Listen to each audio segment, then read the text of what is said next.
Hello candidates. आज मैं तुहाडे नाल डिस्कस करूँगा कि मैं किस तरह पढ़ाना हैगा एंड आयल्स दे विच किहड़ी-किहड़ी चीज़ां दा ध्यान रखना चाहिए। So let's start. So I have experience of 4 years of IELTS teaching and total 14 years of teaching experience। सो इस एक्सपीरियंस ਦੇ ਨਾਲ ਕਾफ़ੀ ਗੱਲਾਂ ਸਿੱਖੀਆਂ ਹੈਗੀਆਂ ਜੋ ਕਿ ਕੈਂਡੀਡੇਟ ਨੂੰ ਵਧੀਆ ਸਕੋਰ ਕਰਨੇ ਦੇ ਵਿੱਚ ਹੈਲਪ ਕਰੇਗੀ। ਸੋ आयल्स ਦੇ ਬਾਰੇ अगर आप डिस्कस करिए तो सारे तो पहले एक ट्रुथ एक सच्चाई जो मैं तुहानूं दसनी चाहना।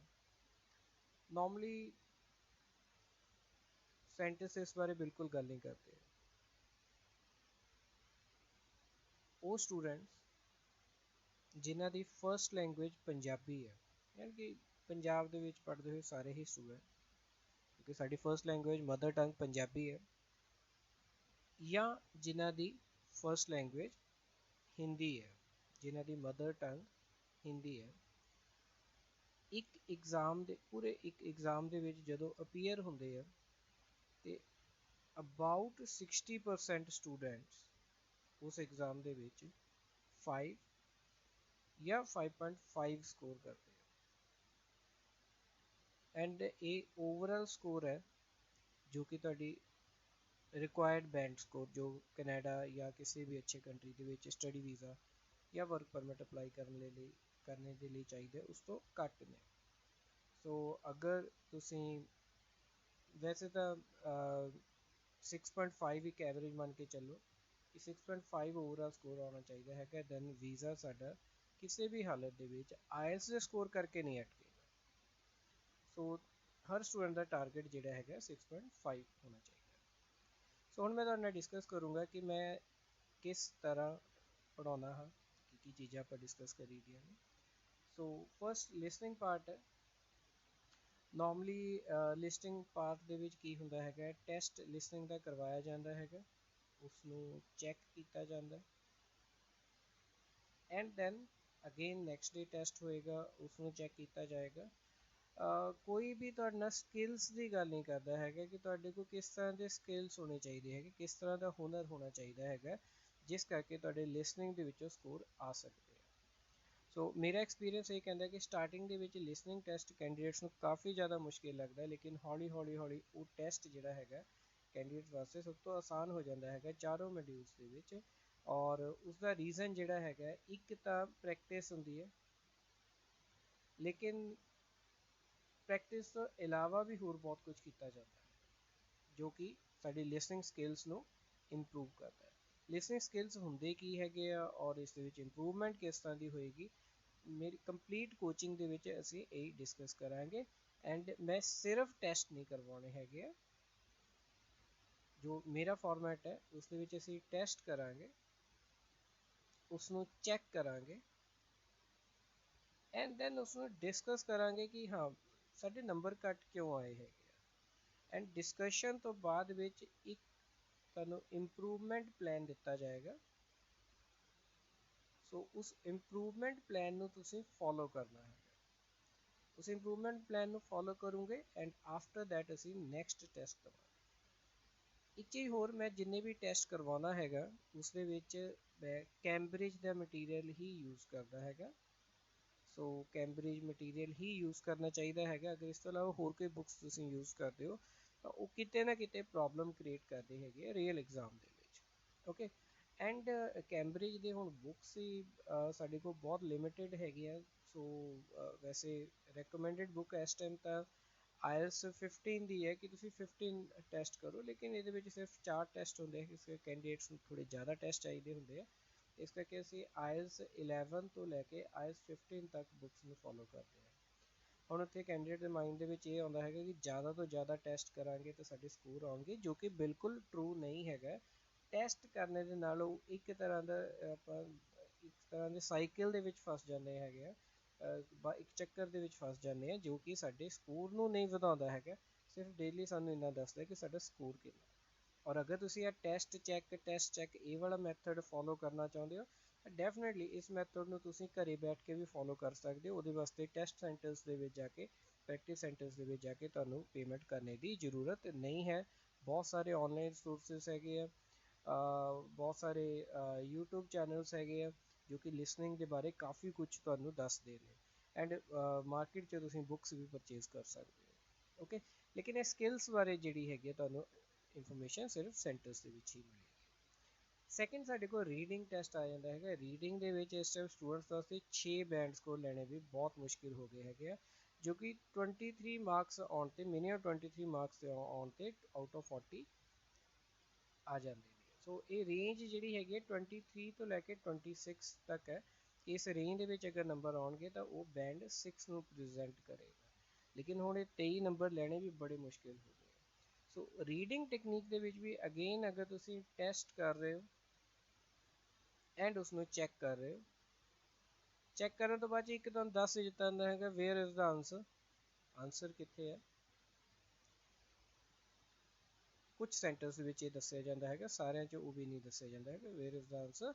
ਐਂਡ ਆਫਟਰ ਦੈਟ ਅਗੇਨ ਤੁਸੀਂ ਟੈਸਟ ਦਿੰਦੇ ਹੋ ਤਾਂ ਇਹ ਵੀ ਰੋਂਗ ਪ੍ਰੋਸੀਜਰ ਹੈ, ਕਿਉਂਕਿ ਐਕਚੁਅਲ ਦੇ ਵਿੱਚ ਵੇਅਰ ਇਜ਼ ਦਾ ਆਂਸਰ ਦੀ ਜਗ੍ਹਾ ਤੇ ਅਗਰ ਅਸੀਂ ਇਸ ਕੁਐਸਚਨ ਦਾ ਆਂਸਰ ਫਾਈਂਡ ਆਊਟ ਕਰੀਏ how to find the answer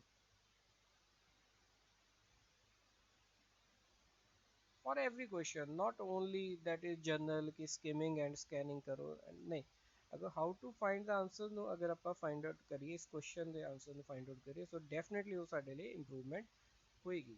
and answer ਨੂੰ find out ਕਰਨ ਦੇ ਲਈ ਸਾਨੂੰ ਕੁਝ skills ਚਾਹੀਦੇ ਹੈਗੇ। ਸੋ ਹਰ question ਦੇ ਵਿੱਚ ਇੱਕ different type ਦੇ skills ਹੋਣਗੇ ਜੋ ਕਿ ਸਾਨੂੰ required ਹੋਣਗੇ to improve the reading score। ਸੋ ਮੈਂ ਇੱਕ ਕਾਫੀ ਜ਼ਿਆਦਾ ਮਿਹਨਤ ਕਰਕੇ ਬਹੁਤ ਜ਼ਿਆਦਾ ਟਾਈਮ ਲਗਾ ਕੇ ਇੱਕ ਕੋਰਸ ਡਿਜ਼ਾਈਨ ਕੀਤਾ ਹੈਗਾ ਜੋ ਕਿ 2 ਲੈਵਲਸ ਦੇ ਉੱਤੇ ਤੁਹਾਨੂੰ ਹੈਲਪ ਕਰੇਗਾ, first and second. First is the attempt level. So attempt ਮਤਲਬ ਕਿ ਪੇਪਰ ਨੂੰ ਤੁਸੀਂ ਕਿਸ ਤਰ੍ਹਾਂ ਅਟੈਂਪਟ ਕਰਨਾ ਹੈਗਾ ਤਾਂ ਕਿ ਤੁਸੀਂ 40 ਦੇ 40 ਕੁਐਸਚਨਸ ਅਟੈਂਪਟ ਕਰ ਪਾਓ। ਸੋ 23 ਸਕੋਰ ਨਾ ਕਰਨੇ ਦਾ ਸਭ ਤੋਂ ਵੱਡਾ ਕਾਰਨ ਹੈਗਾ ਕਿ ਪੈਸੇ ਨੰਬਰ 3 ਜਿਹੜਾ ਹੈਗਾ ਉਹ ਸਟੂਡੈਂਟ ਨਹੀਂ ਕਰ ਪਾਉਂਦਾ ਹੈਗਾ, ਪੈਸੇ ਨੰਬਰ 3 ਤੱਕ ਪਹੁੰਚਦਾ ਹੀ ਨਹੀਂ ਹੈਗਾ ਔਰ ਜ਼ਿਆਦਾਤਰ ਉੱਥੇ ਗੈਸ ਹੀ ਲਗਾਉਂਦਾ ਹੈ। ਜਦਕਿ ਪੈਸੇ ਨੰਬਰ 3 'ਚ ਵੀ 7 ਜਾਂ 8 ਕੁਐਸਚਨਸ ਆਊਟ ਆਫ 13 ਈਜ਼ੀ ਹੁੰਦੇ ਹੈਗੇ ਜਿਸ ਨੂੰ ਬੜੀ ਆਸਾਨੀ ਨਾਲ ਲੱਭਿਆ ਜਾ ਸਕਦਾ, ਆਨਸਰ ਕੀਤਾ ਜਾ ਸਕਦਾ। ਸੋ ਫਸਟ ਅਟੈਂਪਟ ਲੈਵਲ ਦੇ ਉੱਤੇ ਮੈਂ ਤੁਹਾਡੀ ਹੈਲਪ ਕਰੂੰਗਾ। ਸਪੋਜ਼ ਕਿ ਅਟੈਂਪਟ ਲੈਵਲ ਤੇ ਤੁਸੀਂ ਅਟੈਂਪਟ ਕਰਨਾ ਬਿਲਕੁਲ ਸਹੀ ਢੰਗ ਨਾਲ ਕਰਨਾ ਸ਼ੁਰੂ ਕਰ ਦਿੱਤਾ ਹੈਗਾ, ਕੋਈ ਪ੍ਰੋਬਲਮ ਨਹੀਂ ਆਉਂਦੀ ਹੈਗੀ, ਜੋ ਮੈਂ ਇੰਸਟਰਕਸ਼ਨਸ ਦਿੱਤੀਆਂ ਉਹਨੂੰ ਫੋਲੋ ਕੀਤੀਆਂ, ਲੇਕਿਨ ਫਿਰ ਵੀ ਤੁਹਾਡੇ ਨੰਬਰ ਨਹੀਂ ਆਏ, 23 ਸਕੋਰ ਤੁਸੀਂ ਨਹੀਂ ਕਰ ਪਾਏ। ਵੈਸੇ ਤਾਂ ਮੈਂ 26 ਟਾਰਗੇਟ ਲੈ ਕੇ ਚੱਲਦਾ ਹੈਗਾ ਕਿਉਂਕਿ ਅਗਰ 1-2 ਨੰਬਰ ਘੱਟ ਵੀ ਜਾਣ ਰੀਅਲ ਟੈਸਟ ਵਾਲੇ ਦਿਨ ਤਾਂ ਤੁਹਾਡੇ 6 ਬੈਂਡ ਜ਼ਰੂਰ ਅਚੀਵ ਹੋ ਜਾਣ। ਲੇਕਿਨ ਅਗਰ 23 ਮਾਰਕਸ ਨਹੀਂ ਆਉਂਦੇ ਹੈਗੇ in that case second is the skill generation. So second type is the skill generation. Skill generation ਨੂੰ ਟਾਈਮ ਲੱਗਦਾ ਹੈਗਾ ਔਰ ਮੈਥਡਸ ਆ ਇਹ ਵੀਡੀਓਜ਼ ਦੇ ਵਿੱਚ ਨਹੀਂ ਹੋ ਸਕਦੀ ਹੈਗੀ ਆ। ਔਰ ਅਗਰ ਤੁਹਾਨੂੰ ਕੋਈ ਕਹਿ ਰਿਹਾ ਹੈਗਾ ਕਿ ਹਾਂ ਰੀਡਿੰਗ ਵੀਡੀਓਜ਼ ਲੈ ਲਓ ਐਂਡ ਉਸ ਦੇ ਵਿੱਚ ਨਹੀਂ, ਸਕਿੱਲ ਜਨਰੇਸ਼ਨ ਹਰ ਟੈਸਟ ਦੀ ਡਿਸਕਸ਼ਨ, ਹਰ ਟੈਸਟ ਦੀ ਡਿਸਕਸ਼ਨ ਜਿਹੜੀ ਹੈਗੀ ਆ ਉਹ ਰਿਕੁਆਇਰਡ ਹੁੰਦੀ ਹੈਗੀ ਹੈ। ਟੈਸਟ ਨੂੰ ਸਿਰਫ ਚੈੱਕ ਨਹੀਂ ਕਰਨਾ, ਸਿਰਫ ਇਹ ਨਹੀਂ ਦੇਖਣਾ ਕਿ ਆਨਸਰ ਕਿੱਥੇ ਹੈਗਾ, ਇਸ ਚੀਜ਼ ਨੂੰ ਵੀ ਦੇਖਣਾ ਹੈਗਾ ਕਿ ਆਨਸਰ ਕਿਵੇਂ ਲੱਭਣਾ ਸੀਗਾ, ਮੇਰੇ ਕੋਲ ਕਿਹੜਾ ਸਕਿੱਲ ਸੀਗਾ, ਕੀ ਰੀਜ਼ਨ ਸੀਗਾ ਕਿ ਮੈਂ ਆਨਸਰ ਨਹੀਂ ਫਾਈਂਡ ਆਊਟ ਕਰ ਪਾਇਆ। ਠੀਕ ਹੈ, ਸੋ ਜੋ ਸਕਿੱਲ ਜਨਰੇਸ਼ਨ ਹੈਗੀ ਹੈ ਓਕੇ, ਅਟੈਂਪਟ ਦੇ ਵਿੱਚ ਮੈਂ ਇੱਕ ਚੀਜ਼ ਹੋਰ ਦੱਸਣਾ, ਇਹਦੇ ਵਿੱਚ ਮੈਥਡ ਉਹੀ ਹੈਗਾ ਜੋ ਕਿ ਨੋਰਮਲ ਸਕੈਨ ਐਂਡ ਸਕਿਮ ਵਾਲਾ ਮੈਥਡ ਹੈ, ਲੇਕਿਨ ਇਹ ਬਹੁਤ ਡੀਪ ਐਨਾਲਿਸਿਸ ਹੈਗਾ, ਬਹੁਤ ਡੀਪ ਹੈ, ਬਹੁਤ ਕੁਛ ਹੈ ਇਸ ਮੈਥਡ ਦੇ ਵਿੱਚ ਜਿਹਦੇ ਨਾਲ ਤੁਹਾਡੀ ਅਟੈਂਪਟੇਸ਼ਨ ਬਿਲਕੁਲ ਸਹੀ ਹੋ ਜਾਏਗੀ। ਓਕੇ, ਸੋ ਸਕਿੱਲ ਜਨਰੇਸ਼ਨ ਦੇ ਵਿੱਚ ਆਨਸਰ ਫਾਈਂਡ ਆਊਟ ਕਰਨਾ, ਲੋਕੇਸ਼ਨ ਫਾਈਂਡ ਆਊਟ ਕਰਨਾ and then answer find out ਕਰਨਾ, ਉਹਨਾਂ ਵਾਸਤੇ ਸਾਨੂੰ ਸਕਿੱਲਸ ਕਿਹੜੀਆਂ ਚਾਹੀਦੀਆਂ ਹੈਗੀਆਂ ਉਸ ਦੀ ਆਪਾਂ ਜਿਹੜੀ ਹੈਗੀ ਹੈ ਪ੍ਰੈਪਰੇਸ਼ਨ ਕਰਦੇ ਹੈਗੇ। ਐਂਡ ਮੈਂ ਸਿਰਫ ਟੈਸਟ ਨਹੀਂ ਕਰਵਾਉਣੇ ਹੈਗੇ, there are the other task ਜੋ ਕਿ ਤੁਹਾਨੂੰ ਕਰਨੇ ਪੈਣਗੇ to improve your reading skills. So that is about the reading exam. Next is the writing. Writing एक काफ़ी interesting concept आ जाता है। Writing normally students 6 ਬੈਂਡ ਕਰ ਲੈਂਦੇ ਹੈ, ਠੀਕ ਹੈ, ਉਸ ਦੇ ਵਿੱਚ ਕੁਝ ਮੈਥਡ ਦੱਸੇ ਜਾਂਦੇ ਹੈਗੇ ਐਂਡ ਸਟੂਡੈਂਟ 2-3 ਮਹੀਨੇ ਪ੍ਰੈਕਟਿਸ ਕਰਕੇ ਬੜੇ ਆਰਾਮ ਦੇ ਨਾਲ 6 ਬੈਂਡ ਤੱਕ ਪਹੁੰਚ ਸਕਦਾ ਹੈਗਾ। ਲੇਕਿਨ ਰਾਈਟਿੰਗ ਅਗਰ ਤੁਸੀਂ 6 ਬੈਂਡ ਪਲੱਸ ਮਾਈਨਸ ਕਰਕੇ ਕਿਸੇ ਤਰ੍ਹਾਂ ਅਚੀਵ ਕਰ ਵੀ ਲਏ ਸੀਗੇ, ਲੇਕਿਨ ਅਗਰ ਮੈਂ ਕਹਾਂ ਕਿ ਤੁਸੀਂ 7 ਅਚੀਵ ਕਰ ਸਕਦੇ ਹੋ, ਯੂ ਨੋ ਦੈਟ ਕਿ 6 ਔਰ 7 ਦੇ ਵਿੱਚ ਇੱਕ ਬਹੁਤ ਵੱਡਾ ਗੈਪ ਹੈਗਾ। 7 is rare and 6 is common. That is the main gap. So ਅਗਰ ਕੋਈ ਇਸ ਤਰ੍ਹਾਂ ਦਾ ਮੈਥਡ, ਉਹ ਟੈਕਨੀਕ, ਜਾਂ ਵੈਸੇ ਟੈਕਨੀਕਸ ਤਾਂ ਮੈਂ ਮੰਨਦਾ ਕਿ ਆਈਐਲਟਸ ਵਿੱਚ ਨਹੀਂ ਹੁੰਦੀਆਂ ਹੈਗੀਆਂ, ਬਟ ਅਗਰ ਤੁਹਾਨੂੰ ਉਹ ਇਨਫੋਰਮੇਸ਼ਨ ਮਿਲ ਜਾਏ ਜਿਸ ਤੋਂ ਤੁਹਾਨੂੰ ਪਤਾ ਲੱਗ ਸਕੇ ਕਿ ਤੁਸੀਂ 6 ਨੂੰ 7 'ਚ ਕਿਸ ਤਰ੍ਹਾਂ ਕਨਵਰਟ ਕਰ ਸਕਦੇ ਹੋ, ਸੋ ਡੈਫੀਨੇਟਲੀ ਉਹ ਤੁਹਾਡੇ ਕਿਤੇ ਨਾ ਕਿਤੇ ਸਕੋਰ ਦੇ ਵਿੱਚ ਬਹੁਤ ਜ਼ਿਆਦਾ ਇਫੈਕਟ ਪਾਏਗਾ। ਐਂਡ ਇਸ ਤੋਂ ਵੀ ਵੱਡੀ ਗੱਲ, ਸਟੂਡੈਂਟਸ ਸਿਰਫ ਇਹਨੂੰ ਸੋਚਦੇ ਹੈਗੇ ਆਈਐਲਟਸ ਐਗਜ਼ਾਮ ਨੂੰ ਆਈਐਲਟਸ ਕਲੀਅਰ ਕਰਨੇ ਤੱਕ, ਲੇਕਿਨ ਬਲੀਵ ਮੀ ਕਿ ਅਗਰ ਤੁਹਾਨੂੰ ਰੀਡਿੰਗ ਐਂਡ ਰਾਈਟਿੰਗ ਇਹ ਦੋ ਸਕਿੱਲਸ ਅਗਰ ਤੁਹਾਡੇ ਸਹੀ ਨਹੀਂ ਹੈਗੇ ਆ, ਤੇ ਫਰਦਰ ਤੁਸੀਂ ਜਿਸ ਵੀ ਕੰਟਰੀ ਦੇ ਵਿੱਚ ਜਾ ਰਹੇ ਹੋ ਉੱਥੇ ਤੁਹਾਡਾ ਸਰਵਾਈਵਲ ਬਹੁਤ ਮੁਸ਼ਕਿਲ ਹੋ ਜਾਏਗਾ। ਅਗਰ ਤੁਸੀਂ ਪਲੱਸ ਮਾਈਨਸ ਕਰਕੇ ਐਸੇ ਤਾਂ ਕਰ ਲਓਗੇ ਅਚੀਵ, ਡੈਫੀਨੇਟਲੀ ਐਸੇ ਅਚੀਵ ਕਰ ਲਓਗੇ, ਲੇਕਿਨ ਸਰਵਾਈਵਲ ਮੁਸ਼ਕਿਲ ਹੋ ਜਾਏਗਾ। ਸੋ ਅਗਰ ਆਪਾਂ ਰੀਅਲ ਰਾਈਟਿੰਗ ਸਿੱਖੀਏ, ਔਰ ਰੀਅਲ ਰਾਈਟਿੰਗ ਦੇ ਵਿੱਚ ਆਪਾਂ ਬੜੇ ਆਰਾਮ ਦੇ ਨਾਲ ਜਿਹੜੇ ਹੈਗੇ ਆ 6 ਤੋਂ 7 ਸਕੋਰ ਕਰ ਸਕਦੇ ਹੈਗੇ ਆ। ਸੋ ਔਰ ਫਰਦਰ ਜਾ ਕੇ ਵੀ ਸਾਨੂੰ ਕਾਲਜਿਸ ਦੇ ਵਿੱਚ ਵੀ ਕੋਈ ਪ੍ਰੋਬਲਮ ਨਹੀਂ ਆਏਗੀ, ਯੂਨੀਵਰਸਿਟੀਜ਼ ਦੇ ਵਿੱਚ ਕੋਈ ਪ੍ਰੋਬਲਮ ਆਏਗੀ, ਫਰਦਰ ਐਜੂਕੇਸ਼ਨ ਦੇ ਵਿੱਚ ਜਾ ਕੇ ਕੋਈ ਪ੍ਰੋਬਲਮ ਨਹੀਂ ਆਏਗੀ। ਸੈਕਿੰਡ, ਕੁਝ ਸਟੂਡੈਂਟ ਹੁੰਦੇ ਹੈਗੇ 5 ਦੇ ਉੱਪਰ ਹੀ ਲਟਕਦੇ ਰਹਿੰਦੇ ਹੈਗੇ, 5 ਕਦੇ ਕਦਾਈ 5.5 ਐਂਡ ਬਾਰ-ਬਾਰ ਟੈਸਟ ਦੇ ਰਹੇ ਹੈਗੇ ਆ। ਸੋ ਉਹਨਾਂ ਦੇ ਲਈ ਮੈਂ ਇਹ ਕਹਿਣਾ ਚਾਹੂੰਗਾ ਆਈਐਲਟਸ ਰਾਈਟਿੰਗ ਇਜ਼ ਈਜ਼ੀ, ਜਸਟ ਤੁਹਾਨੂੰ ਬਹੁਤ ਹੀ ਲਿਟਲ ਬਿਟ ਆਫ ਗ੍ਰਾਮਰ ਦੇ ਉੱਪਰ ਫੋਕਸ ਕਰਨਾ ਪੈਣਾ ਹੈਗਾ। ਇੱਦਾਂ ਨਹੀਂ ਹੈਗਾ ਕਿ ਬਹੁਤ ਕੁਝ ਕਰਨਾ ਪੈਣਾ ਹੈਗਾ ਐਂਡ ਬਹੁਤ ਹੀ ਐਕੂਰੇਸੀ ਆਉਂਦੀ ਹੈਗੀ ਹੈ ਫਿਰ 7-8 ਬੈਂਡ ਆਉਂਦੇ ਹੈਗੇ, ਨਹੀਂ ਇਸ ਤਰ੍ਹਾਂ ਨਹੀਂ ਹੋਏਗਾ।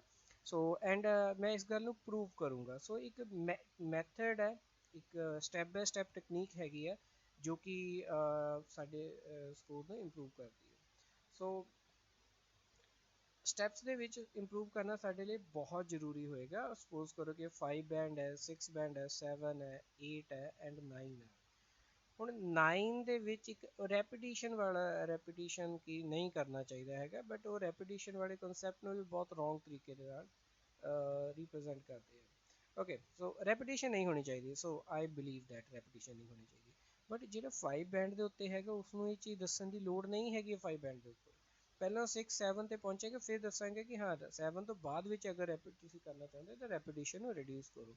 ਔਰ ਇੱਥੇ ਰੈਪੀਟੀਸ਼ਨ ਜਿਹੜੀ ਹੈਗੀ ਉਹ ਵਰਡਸ ਦੀ ਰੈਪੀਟੀਸ਼ਨ ਦੀ ਗੱਲ ਨਹੀਂ ਹੋ ਰਹੀ ਹੈਗੀ, ਇਹ ਮੈਂ ਹੁਣੇ ਦੱਸ ਦਿੰਦਾ ਹੈਗਾ। ਯੂਜ਼ ਆਫ ਸਿਨੋਨੀਅਮ ਜਿਹੜਾ ਹੈਗਾ ਨਾ ਉਹ ਵਰਸਟ ਮੈਥਡ ਹੈਗਾ। ਸੋ ਸਿਨੋਨੀਅਮ ਦਾ ਯੂਜ਼ ਜਿਹੜਾ ਹੈਗਾ ਉਹ ਵਰਸਟ ਮੈਥਡ ਹੈਗਾ to improve the to reduce the repetition. ਔਰ ਸਭ ਤੋਂ ਬੈਸਟ ਮੈਥਡ ਜਿਹੜਾ ਹੈਗਾ ਉਹ ਸਾਨੂੰ ਲੈਂਗੁਏਜ ਦੇ ਵਿੱਚ ਆਟੋਮੈਟਿਕਲੀ ਮਿਲ ਜਾਂਦਾ ਹੈਗਾ, ਔਰ ਉਹ ਬੈਸਟ ਮੈਥਡ ਹੈਗਾ ਸਾਡੇ ਕੋਲ, ਦੈਟ ਇਜ਼ ਯੂਜ਼ ਆਫ ਪ੍ਰੋਨਾਊਨ। ਅਗਰ ਤੁਸੀਂ ਪ੍ਰੋਨਾਊਨ ਯੂਜ਼ ਕਰਨਾ ਸਿੱਖ ਲਿਆ ਤੇ ਰੈਪੀਟੀਸ਼ਨ ਆਪਣੇ ਆਪ ਹੀ ਰਿਡਿਊਸ ਹੋਏਗੀ, ਕਿਉਂਕਿ ਪ੍ਰੋਨਾਊਨ ਦਾ ਜਿਹੜਾ ਡਿਜ਼ਾਈਨ ਹੈ ਉਹ ਇਸੇ ਕਰਕੇ ਹੋਇਆ ਹੈ। ਓਕੇ, ਸੋ ਰਾਈਟਿੰਗ ਦੇ ਵਿੱਚ ਜ਼ਿਆਦਾ ਮੈਂ ਡਿਟੇਲ ਜਿਹੜੀ ਹੈਗੀ ਹੈ ਅਲੱਗ ਤੋਂ ਵੀਡੀਓ ਬਣਾ ਕੇ ਦੱਸੂੰਗਾ ਕਿ ਰਾਈਟਿੰਗ ਦੇ ਵਿੱਚ ਅਸੀਂ ਕੀ ਕੀ ਕਰਦੇ ਹੈਗੇ ਆ ਔਰ ਕਿਸ ਤਰ੍ਹਾਂ। ਬਟ ਇੰਨਾ ਜ਼ਰੂਰ ਸਮਝ ਲਓ ਕਿ ਰਾਈਟਿੰਗ ਬਹੁਤ ਡਿਫਿਕਲਟ ਨਹੀਂ ਹੈਗੀ, ਈਜ਼ੀ ਹੈ ਔਰ ਬਹੁਤ ਈਜ਼ੀ ਹੈ। ਸੋ ਜਿਹੜੇ ਸਟੂਡੈਂਟ 5 ਔਰ 5.5 ਦੇ ਵਿਚਕਾਰ ਹੈਗੇ ਆ ਉਹ ਬੜੇ ਆਰਾਮ ਦੇ ਨਾਲ ਜਿਹੜੇ ਹੈਗੇ ਆ ਜ਼ਿਆਦਾ ਸਕੋਰ ਲੈ ਸਕਦੇ ਆ। ਸੋ ਲਾਸਟ ਸਾਡੇ ਕੋਲ ਸਪੀਕਿੰਗ ਐਗਜ਼ਾਮ ਆ ਜਾਂਦਾ ਹੈਗਾ। ਸਪੀਕਿੰਗ ਦੀ ਪ੍ਰੈਪਰੇਸ਼ਨ ਮੈਂ ਥੋੜ੍ਹੀ ਜਿਹੀ ਡਿਫਰੈਂਟ ਕਰਵਾਉਂਦਾ ਹੈਗਾ। ਸੋ ਉਸ ਦੇ ਵਿੱਚ ਡਿਫਰੈਂਸ ਕੀ ਹੁੰਦਾ ਹੈਗਾ, ਸਪੀਕਿੰਗ ਦੇ ਵਿੱਚ ਮੈਂ ਫੀਡਬੈਕ ਨਹੀਂ ਪ੍ਰੋਵਾਈਡ ਕਰਦਾ, ਮੈਂ ਫੀਡਬੈਕ ਨਹੀਂ ਦਿੰਦਾ ਹੈਗਾ, ਖਾਸ ਕਰਕੇ ਜਿਹੜੀ ਗ੍ਰਾਮਰ ਰਿਲੇਟਡ ਫੀਡਬੈਕ ਹੈਗੀ ਹੈ ਨਾ। ਸੋ ਗ੍ਰਾਮਰ ਰਿਲੇਟਡ ਫੀਡਬੈਕ ਕਿ ਤੁਸੀਂ ਤੇ ਇਜ਼ ਨਹੀਂ ਵਾਜ਼ ਬੋਲਣਾ ਸੀਗਾ ਜਾਂ ਹੈਡ ਟੂ ਬੋਲਣਾ ਹੈਗਾ, ਇਸ ਤਰ੍ਹਾਂ ਦੀ ਮੈਂ ਨਹੀਂ ਪ੍ਰੋਵਾਈਡ ਕਰਦਾ। ਉਸਦਾ ਮੈਂ ਤੁਹਾਨੂੰ ਰੀਜ਼ਨ ਦੱਸ ਦਿੰਦਾ ਹੈਗਾ।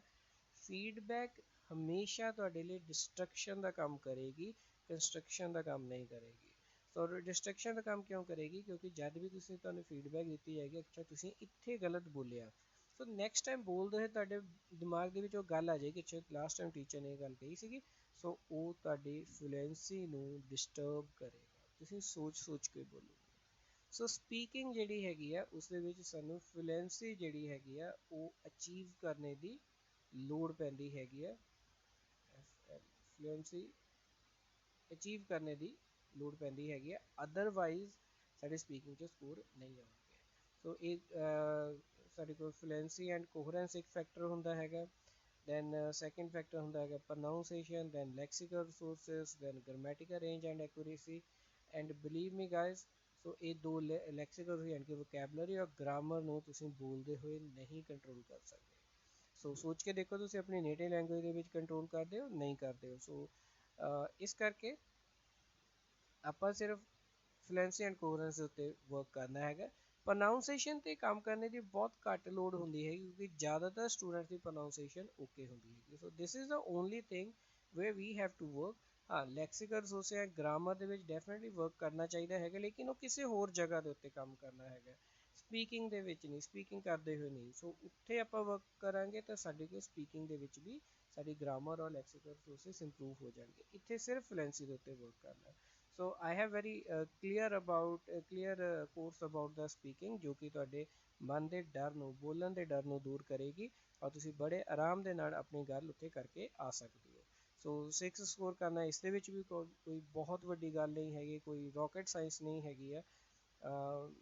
ਔਰ ਇਸ ਦੇ ਵਿੱਚ ਇੱਕ ਚੀਜ਼ ਹੋਰ ਯਾਦ ਰੱਖਿਓ, ਅਗਰ ਤੁਹਾਨੂੰ ਤੁਹਾਡੇ ਕੁਐਸਚਨਸ ਦਾ ਇੱਕ ਸੈੱਟ ਐਗਜ਼ਾਮ ਤੋਂ ਪਹਿਲਾਂ ਪਤਾ ਹੋਏਗਾ ਸਾਰਾ ਹੀ ਕਿ ਕਿੰਨੇ ਕੁਐਸਚਨਸ ਕਿਹੜੇ ਕਿਹੜੇ ਪੁੱਛਣੇ ਹੈਗੇ ਆ ਔਰ ਐਗਜ਼ਾਮੀਨਰ ਨੇ ਕਿਉਂ ਕੱਢ ਕੇ ਪੁੱਛਣਾ ਹੈਗਾ, ਇੱਕ ਦਿਨ ਜਾਂ 2 ਦਿਨ ਜਾਂ ਹਫਤਾ ਪਹਿਲਾਂ ਉਹਨਾਂ ਕੁਐਸਚਨਸ ਬਾਰੇ ਪਤਾ ਹੋਏਗਾ, ਤੁਹਾਡੇ ਜੋ ਰੈਗੂਲਰ ਨੰਬਰ ਆਉਣੇ ਹੈਗੇ ਉਸ ਤੋਂ 1 ਜਾਂ 1.5 ਬੈਂਡ ਘੱਟ ਆਏਗਾ। ਅਗਰ ਤੁਸੀਂ 7 ਬੈਂਡ ਲੈ ਸਕਦੇ ਹੋ ਤਾਂ ਤੁਹਾਡੇ ਸਕੋਰ ਆਉਣਗੇ 5.5 ਔਰ 6। ਕਿਉਂ ਆਉਣਗੇ ਇਹ ਆਪਾਂ ਅਲੱਗ ਵੀਡੀਓ ਦੇ ਵਿੱਚ ਡਿਸਕਸ ਕਰਾਂਗੇ। ਓਕੇ, ਸੋ ਇਨ ਦਾ ਲਾਸਟ ਵਟ ਆਈ ਬਿਲੀਵ, ਮੇਰਾ ਇਹ ਮੰਨਣਾ ਹੈਗਾ, ਕਾਫੀ ਮੈਂ ਇਸ ਦੇ ਉੱਤੇ ਮਿਹਨਤ ਕੀਤੀ ਹੈਗੀ ਪਿਛਲੇ 3 ਜਾਂ 4 ਸਾਲਾਂ ਦੇ ਉੱਤੇ। ਮੈਂ ਆਇਲਸ ਨੂੰ ਕੰਟੀਨਿਊਸਲੀ ਫੋਲੋ ਕਰ ਰਿਹਾ ਹੈਗਾ, ਰੈਗੂਲਰਲੀ ਫੋਲੋ ਕਰ ਰਿਹਾ ਹੈਗਾ, ਲੇਕਿਨ ਇਸ ਦੀ ਜਿਹੜੀ ਪ੍ਰੈਪਰੇਸ਼ਨ ਹੈਗੀ ਹੈ ਆਇਲਸ ਦੇ ਕੋਰਸ ਦੀ ਪ੍ਰੈਪਰੇਸ਼ਨ ਜੋ ਮੈਂ ਤੁਹਾਨੂੰ ਪੜ੍ਹਾਉਂਦਾ ਹਾਂ, ਉਸ ਦੀ ਜਿਹੜੀ ਸ਼ੁਰੂਆਤ ਹੈ 2011 ਦੇ ਵਿੱਚ ਹੋਈ ਸੀਗੀ। ਹੁਣ ਅਸੀਂ 2020 ਦੇ ਵਿੱਚ ਆ। So I have 9 year of experience of developing this course। So 9 ਸਾਲਾਂ ਦੇ ਵਿੱਚ ਇੱਕ ਚੀਜ਼ ਤਾਂ ਮੈਂ ਸਿੱਖ ਲਈ ਹੈਗੀ ਹੈ, ਜਿਹੜਾ ਸਟੂਡੈਂਟ ਡੈਡੀਕੇਟਡ ਹੈ ਉਹ ਡੈਫੀਨੇਟਲੀ ਓਵਰਆਲ 7 ਬੈਂਡ ਸਕੋਰ ਕਰ ਸਕਦਾ ਹੈ। ਹੁਣ ਇਸ ਡੈਡੀਕੇਸ਼ਨ ਦੇ ਵਿੱਚ ਮੈਂ PSEB ਤੋਂ ਪੜ੍ਹੇ ਹੋਏ ਸਟੂਡੈਂਟਸ, ਜਿਹੜੇ ਪਿੰਡਾਂ ਤੋਂ ਪੜ੍ਹੇ ਹੈਗੇ ਚਾਹੇ ਸ਼ਹਿਰਾਂ ਤੋਂ ਪੜ੍ਹੇ ਹੈਗੇ ਆ, ਉਹਨਾਂ ਸਟੂਡੈਂਟਸ ਜਿਹੜੇ ਕਿ ਬਿਲਕੁਲ ਹਿੰਦੀ ਜਾਂ ਪੰਜਾਬੀ ਮੀਡੀਅਮ 'ਚ ਪੜ੍ਹੇ ਹੈਗੇ ਆ, ਉਹਨਾਂ ਸਟੂਡੈਂਟਸ ਬਾਰੇ ਜਿਨ੍ਹਾਂ ਨੂੰ ਲੱਗਦਾ ਹੈਗਾ ਕਿ ਕੁਛ ਨਹੀਂ ਕਰ ਸਕਦੇ ਹੈਗੇ ਆ, ਈਵਨ ਉਹ ਲੋਕ ਜਿਨ੍ਹਾਂ ਨੂੰ 8-10 ਸਾਲ ਦਾ ਜਾਂ ਉਸ ਤੋਂ ਵੀ ਜ਼ਿਆਦਾ ਦਾ ਇੱਕ ਸਟੱਡੀ ਗੈਪ ਹੋ ਚੁੱਕਿਆ ਹੈਗਾ ਔਰ ਉਹਨਾਂ ਨੇ ਸਿਰਫ 10th ਪਾਸ ਕੀਤੀ ਸੀਗੀ, ਉਹ ਸਟੂਡੈਂਟਸ ਵੀ ਇਨਕਲੂਡਡ ਹੈ। ਅਗਰ ਤੁਸੀਂ ਡੈਡੀਕੇਟਡ ਹੋ ਤਾਂ 7 ਬੈਂਡ ਡੈਫੀਨੇਟਲੀ ਆਉਣਗੇ, ਦੇ ਬਹੁਤ ਸਾਰੇ ਸਟੂਡੈਂਟਸ ਦੇ ਆਏ ਹੈਗੇ ਆ। ਸੋ ਇਸ ਕਰਕੇ ਇਹਦੇ ਵਿੱਚ ਘਬਰਾਉਣ ਦੀ ਲੋੜ ਨਹੀਂ ਹੈਗੀ। ਸੋ ਐਕਚੁਅਲੀ ਵਿੱਚ ਹੁੰਦਾ ਕੀ ਹੈ ਕਿ ਅਗਰ ਤੁਸੀਂ ਜਲੰਧਰ ਜਾਣਾ ਹੈਗਾ ਔਰ ਤੁਸੀਂ ਬੈਠ ਜਾਂਦੇ ਹੋ ਚੰਡੀਗੜ੍ਹ ਵਾਲੀ ਬੱਸ 'ਚ, ਕੁਛ ਵੀ ਕਰ ਲਓ ਜਲੰਧਰ ਨਹੀਂ ਪਹੁੰਚੋਗੇ। ਜਲੰਧਰ ਜਾਣ ਵਾਸਤੇ ਜਲੰਧਰ ਦੀ ਹੀ ਬੱਸ ਫੜਨੀ ਪਏਗੀ। ਸੋ ਐਕਚੁਅਲ ਵਿੱਚ ਰਾਈਟ ਕੋਚਿੰਗ ਜਿਹੜੀ ਹੈਗੀ ਹੈ, ਰਾਈਟ ਡਾਇਰੈਕਸ਼ਨ ਦੇ ਵਿੱਚ ਜਿਹੜੀ ਕੋਚਿੰਗ ਹੈ ਉਹ ਬਹੁਤ ਰਿਕੁਆਇਰਡ ਹੈ। ਸੋ ਮੈਂ ਟਰਾਈ ਕਰਦਾ ਹਮੇਸ਼ਾ ਕਿ ਮੈਂ ਆਪਣੇ ਸਟੂਡੈਂਟਸ ਨੂੰ ਜਿੰਨਾ ਸਿੰਪਲ ਵੇ ਦੇ ਨਾਲ ਸਟੱਡੀ ਕਰਵਾ ਸਕਾਂ, ਜਿੰਨਾ ਸਿੰਪਲ ਤਰੀਕੇ ਦੇ ਨਾਲ ਮੈਂ ਉਹਨਾਂ ਨੂੰ ਚੀਜ਼ਾਂ ਨੂੰ ਸਮਝਾ ਸਕਾਂ, ਉਹ ਮੈਂ ਕਰਨੇ ਦੀ ਟਰਾਈ ਕਰਦਾ।